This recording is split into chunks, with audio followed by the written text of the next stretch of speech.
In this video, we show you how to manually create a contact in your HubSpot CRM. Check it out. First, make sure that you are logged into your HubSpot portal, and then in the main navigation, go to your contacts list, and then come over to the right side and click Create Contacts. You want to make sure that you start with entering an email. Really, anyone that you're trying to market to or you would like to have in your HubSpot CRM, they should really have an email address. From there, start entering as much information as you have.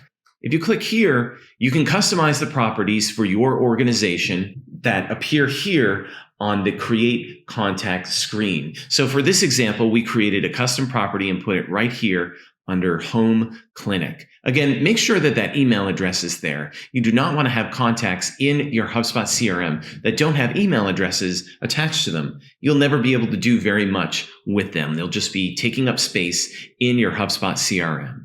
When you're ready with all the information, click Create Contact, and HubSpot will take you directly to the contact record of the contact that you just created. Any missing information that you would like to add, go ahead and put that in here, and you should be all set.